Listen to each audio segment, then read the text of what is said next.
Buenas tardes, lo que verán a continuación es una exposición que tenemos de matemáticas, donde les explicaremos sobre varias cosas como tallo hoja, tabla ascendente, tabla de frecuencia, cuartiles y deciles, gráficas combinadas de barras y polígonos, y una conclusión sobre esta exposición que es encargada por el profe Arroyo del CETI 128.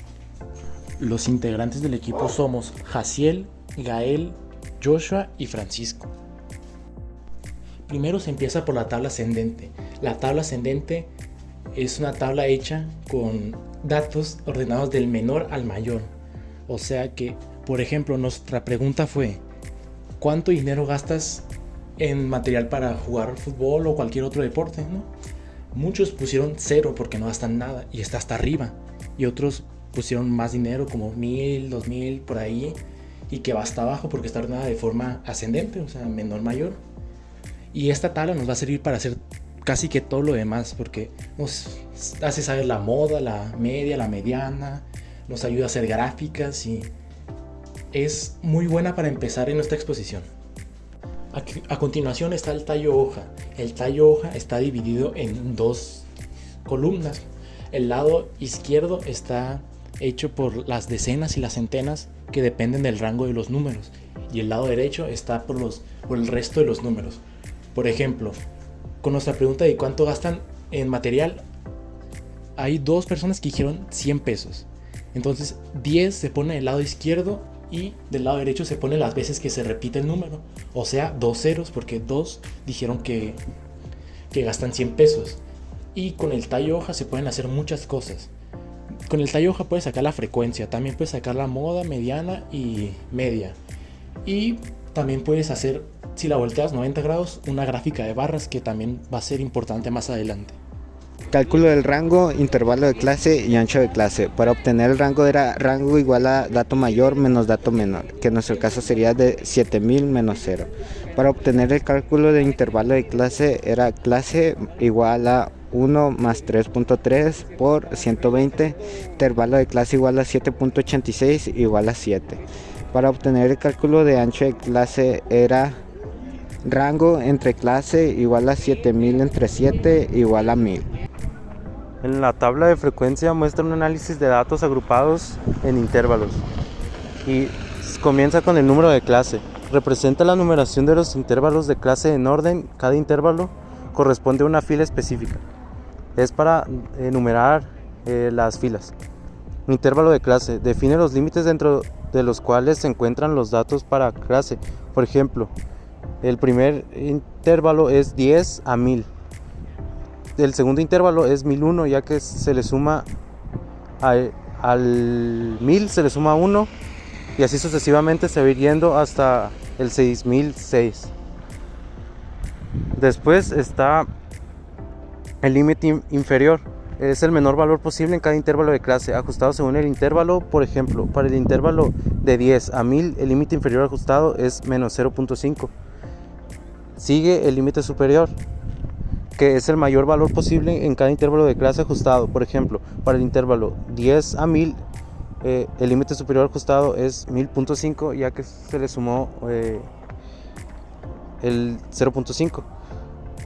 La marca de clase es el punto medio de cada intervalo de clase. Se calcula sumando el límite inferior y el límite superior dividiendo entre 2. Por ejemplo, aquí hay un ejemplo de 0.5 menos 0.5 más 1000.5 es igual a 500, lo que nos da la primera marca de clase, y así sucesivamente nos vamos a ir viendo en todas las columnas.